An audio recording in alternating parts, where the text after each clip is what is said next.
Bonjour et bienvenue dans Business Models, émission qui vous donne envie d'entreprendre sur Télésud. Si un jour vous vous êtes réveillé avec l'envie de créer votre propre marque de luxe, cette émission est faite pour vous.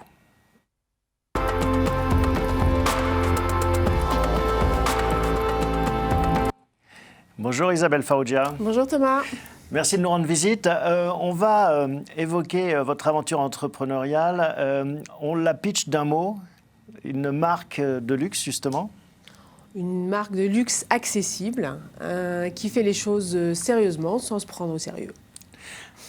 Faut dire quand même de quoi c'est fait. C'est fait à base de cuir de python. Alors c'est une marque de sacs et d'accessoires essentiellement en cuir de python, mais pas que, puisqu'on a commencé un petit peu à diversifier avec un peu de cuir d'agneau, en tout cas avec toujours le fil rouge qui est une espèce de douceur dans les matières qui sont souvent des matières nobles et qui sont très sensuelles parce qu'on les touche tous les jours. Bon, on va revenir sur cette aventure atypique parce qu'il y a 5 ans, vous ne connaissiez rien à cet univers. Vous allez confirme. Vous allez nous raconter, mais auparavant, si on fait un petit arrêt sur l'actualité, qu'est-ce qui, dans le monde actuel, retient votre attention et dans le secteur qui est le vôtre, le luxe ? Alors, c'est difficile de parler d'autre chose que le virus et cette espèce de pandémie qu'on n'a vraiment pas vu arriver. Elle impacte tellement nos vies, nos économies, nos têtes, que c'est difficile de parler d'autre chose. En tout cas, en termes de business, c'est compliqué. Ça arrête les boutiques, hein. Ça arrête les boutiques de manière complètement irrationnelle parce que... Voilà, on attend encore les preuves scientifiques qui font que même avec une jauge, les boutiques sont des clusters. Donc c'est tout un pan de l'économie qui a déjà été très durement éprouvé, en tout cas à Paris, par les manifestations, les gilets jaunes, les grèves, etc. Et avec un vrai sentiment d'injustice. En tout cas, moi qui vends à des magasins, puisque ma marque est distribuée dans plus de 40 points de vente dans la France, un petit peu en Belgique, un petit peu en Suisse, c'est ressenti de manière très injuste. Oui, et puis avec une incompréhension, pourquoi est-ce qu'on autorise certains commerces, fleuristes, libraires, coiffeurs, et pas les magasins de vêtements ou d'accessoires? Pas de logique. Pas de logique. C'est dur à comprendre, à suivre. Alors, visiblement, les syndicats, les organisations de métiers continuent à négocier avec le gouvernement, mais j'ai l'impression, en tout cas d'après les dernières communications du président, qu'on est plutôt sur une tendance à durcir et ça, c'est pas très bon. Et on va s'en remettre, je parle de ces commerces, est-ce qu'ils vont s'en remettre? Parce qu'on voit beaucoup de vitrines dans les rues qui ferment. Je ne suis pas experte, je ne suis pas devin, mais on se promène dans la rue à Paris, il y a beaucoup de fonds de commerce qui sont à reprendre. Je pense que les gens qui étaient fragiles antérieurement à la crise... ça va être vraiment difficile pour eux et on ne peut pas non plus injecter en permanence de l'argent. Je pense que les gens veulent travailler tout simplement. Donc, bien sûr. En restant prudent, mais continuer à travailler. Ça a développé votre activité sur le web. On voit beaucoup ça, le digital finalement qui prend le relais aussi d'une partie du business. Alors moi, j'avais déjà un site internet qui fonctionnait bien. J'ai commencé sur un mode de fonctionnement qui était vraiment tout petit, puisque moi j'ai commencé avec, on en parlera peut-être plus tard, mais vraiment un petit réseau de copines qui ensuite ça a fait boule des neiges et ensuite j'ai créé un site internet et j'avais un business model qui était uniquement du B2C, c'est-à-dire que moi je créais un sac. Et les consommatrices venaient directement l'acheter chez moi. Et puis, le succès venant, je suis à Paris, j'habite à Paris, je travaille à Paris. Les clients de province m'ont dit « et moi, et moi, et moi ». Donc, il a fallu créer le site Internet. Est-ce que vous avez vu un pic par rapport à ce confinement? Il a été plutôt parallèle au développement de la marque. D'accord. Il n'y a pas eu un pic spécialement non, lié parce au que confinement. c'est une activité, en tout cas des articles qu'il faut toucher, qu'il faut essayer. Et les valeurs ajoutées de mes sacs qui sont légers. Et cette matière qui est géniale, qui est le python, il faut la toucher. Donc soit on fait confiance et c'est génial et on passe par le site internet. Et puis de toute façon, les retours sont gratuits sous 15 jours, mais ça n'arrive jamais. Mais c'est vrai que les gens... Voilà. Bon, on va voir pourquoi ce secteur du luxe attire des entrepreneurs comme vous ou d'autres.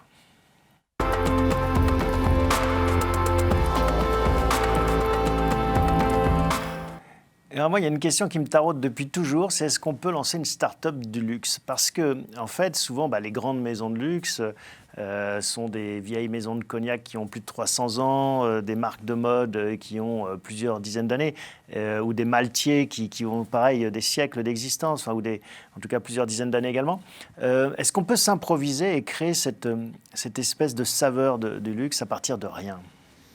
Vous savez, le luxe, c'est très relatif. Vous, à part, je parle des grandes marques, effectivement, séculaires, où pour le monde, tout le monde est d'accord, c'est du luxe.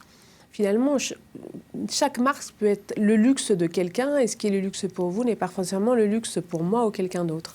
Donc, pour répondre à votre question, est-ce que Apple est une marque de luxe? On peut considérer que, vu le prix des produits, à 1 500, 1 600 euros, un smartphone qu'on peut trouver à 200 ou 300, alors peut-être pas aussi puissant, machin, etc., c'est du luxe. Et pourtant, c'est une société qui est relativement récente.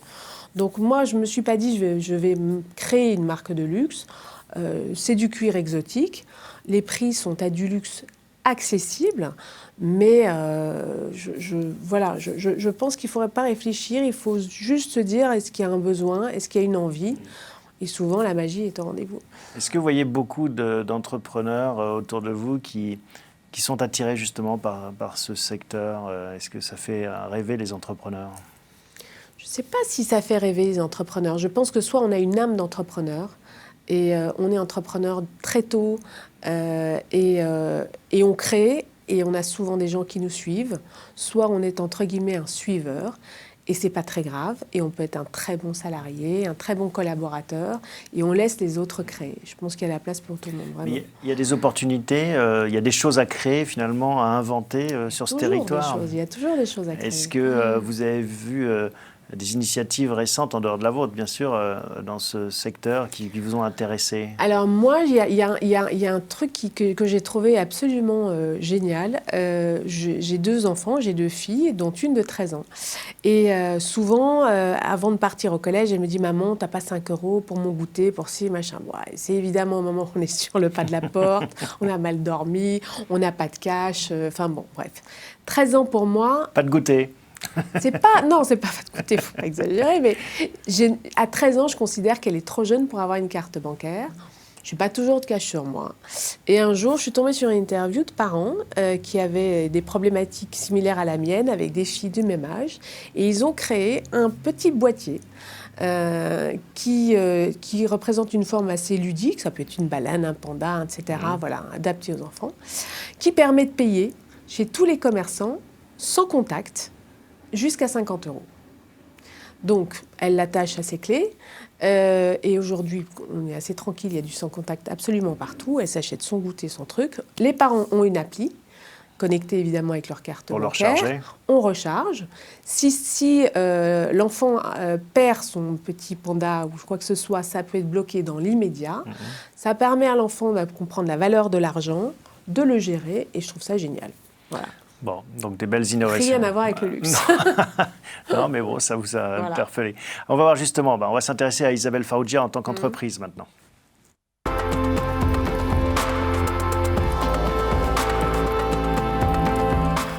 Alors moi, je veux qu'on revienne sur cette histoire qui est juste incroyable, parce que je vous ai connu à une époque dans un autre univers, vous étiez plutôt dans la communication.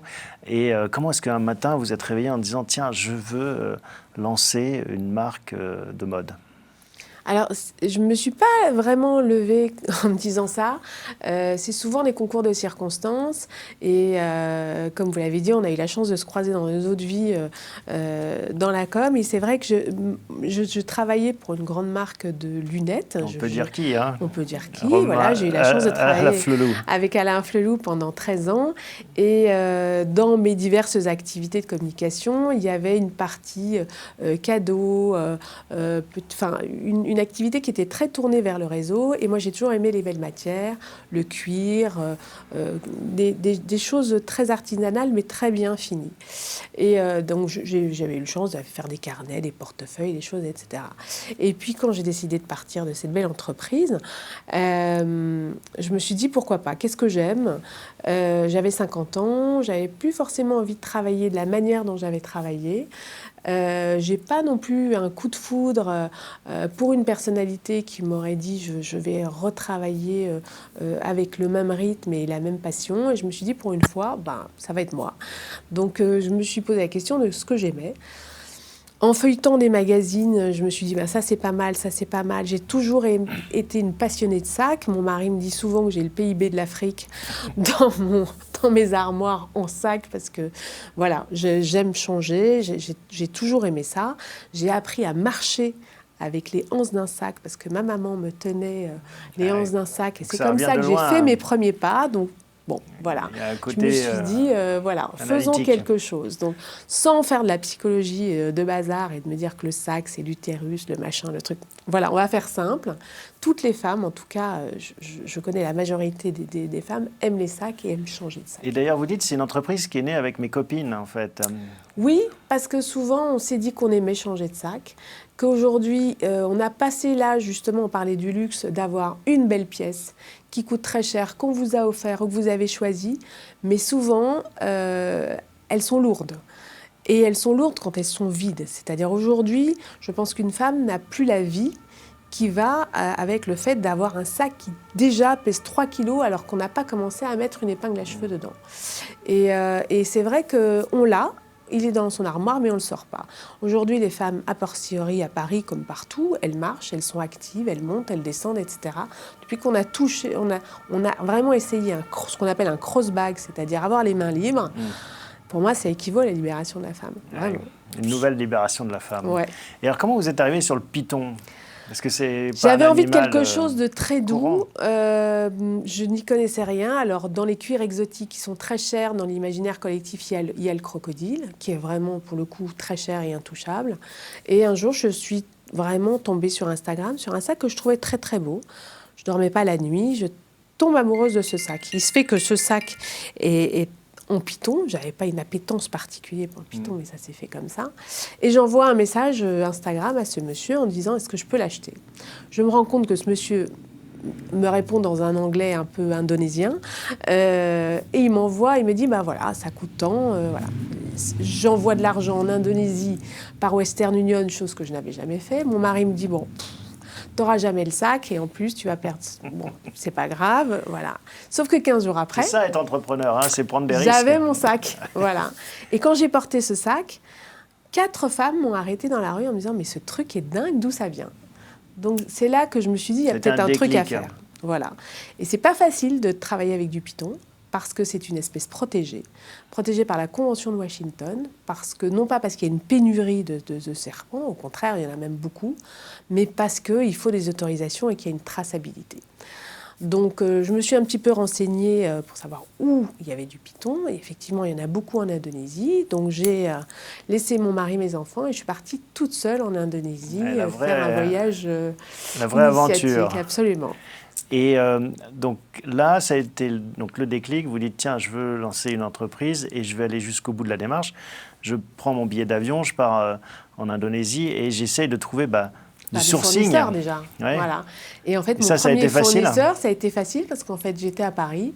J'étais chez mon coiffeur, pour ne rien vous cacher. Je lui ai dit, vous ne connaissez pas quelqu'un à Bali qui fait du python? Il me dit, attendez, j'ai une ancienne cliente qui machin, etc. Je lui envoie un WhatsApp. Elle m'a répondu dans l'heure et au moins j'avais déjà un point de chute. En fait, donc, je pense que s'il y avait un message à faire passer, c'est évidemment avoir une idée et croire évidemment ce qu'on fait, mais en fait en parler, parce que je pense que, vous savez, pareil, il y a quelqu'un qui va peut-être vous mener à quelqu'un d'autre, qui va vous mener à quelqu'un d'autre, etc. Et parfois ça marche pas. Mais il faut partager. Oui, alors ça c'est un point intéressant parce que souvent... Des entrepreneurs néophytes se disent « Oh non, je ne veux pas parler de mon idée, j'ai peur qu'on me la pique. » Voilà. Alors que c'est le contraire, en fait. C'est une matière vivante. Il faut l'enrichir du contact et des échanges. Et puis je pense que dans l'entrepreneuriat, comme dans tout, on est toujours meilleur à plusieurs, vraiment. Et puis on rappelle aussi que l'idée, souvent plein de gens les ont, les vrais entrepreneurs sont ceux qui les réalisent, en fait. Absolument, c'est ça la difficulté. C'est facile de dire j'ai une idée, sauf que... Tout le monde a inventé Facebook. Voilà, exactement. Alors, pour revenir sur le python, c'est quoi les qualités du cuir de python? On parle de cuir, hein?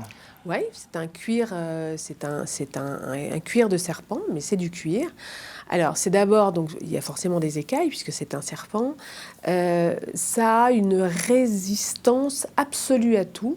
Alors, ça peut paraître un peu bête, mais en même temps, le python, quand il est dans la forêt ou la savane, il pleut, j'allais dire il neige, mais il ne neige pas. Mais en tout cas, toutes les intempéries font que ça résiste.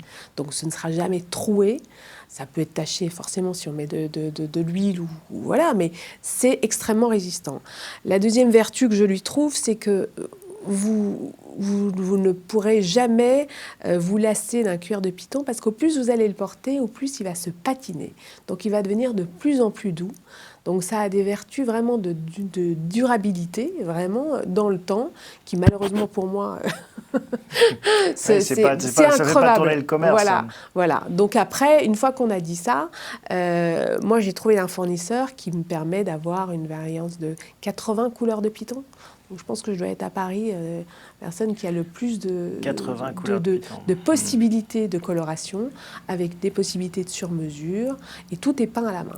Et à propos de python, enfin, il y a un sujet qui monte de plus en plus, hein, c'est le bien-être animal. Est-ce que là-dessus, il n'y a pas aussi une difficulté pour vous? Alors je vais vous faire une confidence, honnêtement, la marque existe depuis 5 ans. J'ai dû avoir un commentaire un peu désagréable sur les réseaux sociaux, mais enfin sur beaucoup de communication, parce qu'en fait, je ne sais pas si c'est très, c'est très politiquement correct de le dire, mais c'est vrai que le serpent, on le préfère mort. Ça a quand même, on a assez peu d'empathie, c'est quelque chose quand même qui fait un petit peu peur. Et surtout, moi, le python que je vends, c'est du python d'élevage. Donc moi, je fais vivre une vingtaine de familles à Bali qui sont dans le tannage, qui ont ce savoir-faire artisanal qui est propre à l'Indonésie et en particulier à Bali. Et voilà, je suis assez contente de ça. Alors, je ne sais pas si on a vu les différents produits que vous proposez, mais sinon on va peut-être les voir, peut-être pour nous les commenter, parce qu'en fait, il n'y a pas que des sacs à main. Hein, non, sur votre site, c'était intriguant, d'ailleurs, je trouvais ça assez original, des pansements. Et enfin, alors, des bijoux. C'est pas des pansements, c'est ma campagne de pub. Parce qu'en fait, comme moi j'adore, voilà. Alors ça, c'est quoi? Ça, c'est un porte-clés. D'accord. Voilà, ça on est assez basique. Ça, c'est un petit porte-carte qui fonctionne aussi bien pour les hommes que pour les femmes. Et il a l'avantage de pouvoir mettre sa carte d'identité dedans. Parce que souvent, vous les hommes, vous avez un problème de papier. Donc, ce format-là permet quand même de le mettre dans le veston, dans la veste ou dans la poche d'un jean. Et c'est vrai que d'habitude, les porte-cartes sont petits. Absolument. Donc, voilà. Donc, alors, ça, c'est un petit portefeuille avec... donc, vous avez décliné la gamme. On a vu des ceintures. Il y a des ceintures. Des vêtements aussi à terme? Non. On va pas jusque-là? Non, je vais laisser ça à Florent Pagny. C'est trop compliqué. Et puis, au départ, je l'ai fait vraiment pour les femmes. Et comme je dis souvent, moi, quand je vais pas bien, je vais m'acheter un sac. Et c'est vrai que le hashtag, le bag is the best medicine, pour moi, c'est le meilleur médicament. Et c'est vrai que d'où le pansement et d'où la campagne de pub. Et ça permet de varier. Et maintenant, une quarantaine de boutiques, hein? 40 boutiques, absolument, environ. Comment est-ce que vous voyez l'évolution d'Isabelle Farrugia? Écoutez, on est tellement dans un temps tellement particulier que c'est difficile de faire des prévisions. Je suis plutôt dans une optique de, évidemment, garder le python parce que c'est la marque de fabrique et que la marque est connue pour ça. Mais je pense qu'il faut ouvrir un petit peu, passer toujours sur du cuir. Alors, du cuir d'agneau, il y a des cuirs d'anguille, il y a des cuirs de poisson. Alors, j'aurais jamais, avec un cuir de poisson, la douceur du python. Mais je pense qu'on peut aller maintenant vers autre chose. Donc, on va petit à petit ouvrir. Les cuirs végétaux aussi qui se développent. Qui sont très chers. Et si on est vraiment dans cette démarche écolo, travailler du cuir végétal ou du cuir imprimé python pollue beaucoup plus qu'un cuir naturel comme du python. Donc, après 5 ans d'aventure entrepreneuriale, dans un secteur que vous ne connaissiez pas du tout, vous êtes heureuse de ce saut dans l'inconnu, de vous être jetée à l'eau? Je suis très heureuse. J'ai une satisfaction très très personnelle qui fait que quand je me balade dans la rue et de voir une dame qui a un sac, ça me fait un plaisir égotique assez démesurée, que j'avoue bien volontiers. Vous allez la voir ou pas? Non, parce que là, ça fait un peu trop, je me la pète. Mais ça me fait plaisir. Ça me fait plaisir quand je vois des parutions dans la presse. Ça me fait plaisir quand je vois des personnalités qui portent mes produits. Ça me fait surtout plaisir quand je vois qu'il y a des clientes qui reviennent, et qu'il y a une vraie fidélité et que, effectivement, grâce aux réseaux sociaux, il y a un engagement, il y a une espèce de fan club qui est assez sympathique. Donc, je cultive aussi le fait de ne pas être une marque qui se prend au sérieux, donc ça me va bien. Bon, ça vous va bien. On va justement voir un peu qui se cache derrière l'entrepreneur que vous êtes.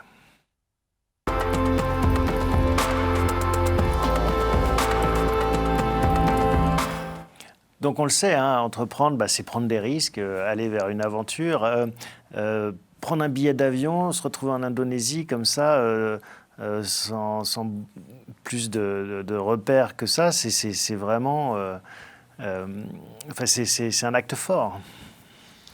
Je pense que ça devrait être obligatoire dans la vie de tout le monde. C'est-à-dire que je pense qu'il faut être capable de sortir de sa zone de confort. Et même s'il y a une théorie qui dit que la compétence fait que vous savez très bien faire quelque chose si vous avez 10 000 heures de pratique, hein, c'est ce qui se dit généralement dans tous les secteurs. Je pense que soit il y en a une vocation et on a décidé d'être médecin et c'est ta vie. Je pense qu'on est évidemment plus dans une période où on a le même job toute sa vie. Donc après, tout dépend des parcours, des âges de chacun, etc. Mais à partir du moment où on commence à ressentir une petite lassitude, je pense qu'il faut évidemment, si on en a les moyens et de manière très raisonnable, sortir de ce qu'on sait faire, aller voir d'autres choses, d'autres gens, d'autres horizons. Et c'est un enrichissement personnel qui est tellement génial qu'il ne faut pas se le refuser. Et alors, je posais la question dans l'autre sens. Est-ce que si vous aviez su que ça existait finalement, cette possibilité entrepreneuriale, avant de faire des jobs plus classiques dans le salariat, est-ce que vous regrettez de ne pas l'avoir commencé plus tôt? Non, parce que je pense que chaque chose arrive au bon moment. Je pense que je n'aurais pas accueilli cette initiative de la même manière si je l'avais fait plus tôt. J'aurais commis peut-être d'autres erreurs, peut-être pas, mais je l'ai savouré d'une autre manière. Donc je pense qu'il faut s'écouter surtout. Et qu'est-ce que vous n'aimez pas faire dans cette nouvelle carrière? Il y a peu de choses que j'aime pas faire parce que le contact avec les clients est absolument fabuleux. Moi, je suis quelqu'un qui va vers l'autre, donc j'apprends beaucoup. La seule chose peut-être qui me dérangerait un petit peu, c'est le côté un petit peu créateur, un peu solitaire. Parce que, voilà, ce qu'on en parlait tout à l'heure, je pense que c'est bien d'être enrichi. Donc maintenant, petit à petit, je m'appuie sur des gens en freelance où on partage, où on échange. Ouais. Mais encore une fois, avoir créé quelque chose tout seul, sans forcément de compétences, être jeté à l'eau et se rendre compte que ça fonctionne, c'est très gratifiant. Oui, c'est une grande fierté. Alors vous le savez, hein, l'émission s'appelle Business Models parce que, comme les top modèles dans la mode, hein, on essaie de trouver des figures qui peuvent inspirer. Est-ce qu'il y en a qui vous ont inspiré dans ce parcours? Ou est-ce qu'il y a des gens qui vous regardez comme des modèles? Des gens que je regarde comme des modèles, je trouve que, j'ai pas réfléchi, mais je pense qu'il faut toutes les inventions, les innovations, on en parlait, qui partent d'un besoin de la vie quotidienne et qui font qu'aujourd'hui on se dit mais comment j'aurais pu faire, je peux plus m'en passer. Voilà, j'ai beaucoup d'admiration pour ça. Parce que c'est devant nous, en fait. J'aurais imaginé que vous citiez Afflelou, justement, que vous avez vu, qui est un entrepreneur communicant, pour le coup. Oui. Alors lui, il a évidemment communicant, mais c'est surtout, lui, il a révolutionné un secteur. C'est-à-dire qu'il a été non seulement dans l'innovation, mais dans la recherche permanente de la rendre accessible au plus grand nombre. Donc oui, bien sûr. Et sur la stratégie de communication, puisque vous êtes une experte, ça aussi, ça vous occupe beaucoup, ou finalement, les cordonniers sont les plus mal chaussés, c'est pas là-dessus que vous mettez le plus d'énergie actuellement? J'y mets beaucoup d'énergie parce qu'aujourd'hui, depuis 15 ans, on a quelque chose qui s'appelle les réseaux sociaux et qu'aujourd'hui, vous ne pouvez plus vous en passer, sinon c'est comme si vous étiez illettré. Donc quand on a une marque, c'est plus possible. Donc on parle même plus de notoriété. À l'époque, on avait des médias plus classiques comme l'affichage, la radio, la télé. Aujourd'hui, le digital est partout. Alors ça me prend du temps. J'ai eu la chance de travailler dans des agences de pub, donc ma campagne de pub qu'on a pu voir peut-être, voilà, ça m'a aidé parce que du coup je savais quand on n'a pas beaucoup de moyens qu'il faut être absolument impactant. Et donc, ça m'a permis, sans avoir un budget d'achat d'espace, de pouvoir faire des échanges de marchandises, d'être un petit peu malin, parce que j'avais une connaissance de ce secteur. Maintenant, aujourd'hui, ce qui me prend du temps, effectivement, c'est les réseaux sociaux, mais parce que ce n'est pas seulement un outil de notoriété, c'est un outil de vente. Et puis qui vous nourrit aussi avec le retour, peut-être. Ça me nourrit parce que c'est un formidable, en tout cas pour la mode sur Instagram, c'est un formidable panorama de ce qui se fait, des tendances et de ce qu'il faut faire et pas faire d'ailleurs. Alors, une dernière question. Une jeune femme ou un jeune homme qui voudrait se lancer dans cette aventure de la mode, qu'est-ce que vous lui conseilleriez de faire? Par quoi commencer, à part prendre un billet pour Bali? Alors, s'il va à Bali, il va faire du python, donc déjà non. La mode, je lui dirais de s'écouter, je lui dirais de faire... ça paraît un peu bateau, mais de ne pas passer 6 mois, 1 an avec des business plans, évidemment de s'entourer de conseils, évidemment mais de suivre son instinct, parce qu'encore une fois, les conseillers ne sont pas les payeurs, les conseillers ne sont pas les faiseurs, et que je pense que si on a une idée, il faut aller au bout, et puis c'est pas grave si on se plante. Sur un malentendu, ça peut marcher, mais je pense qu'il ne faut pas perdre de temps à trop cogiter, il faut se lancer, et vraiment, à 99%, on apprend en faisant, et c'est enrichissant à tout point de vue. Merci Isabelle pour ce témoignage. Vous avez compris Thomas. Le message, jetez-vous à l'eau, entreprenez. Merci en tout cas pour votre fidélité. On se retrouve la semaine prochaine pour un nouvel épisode de Business Models.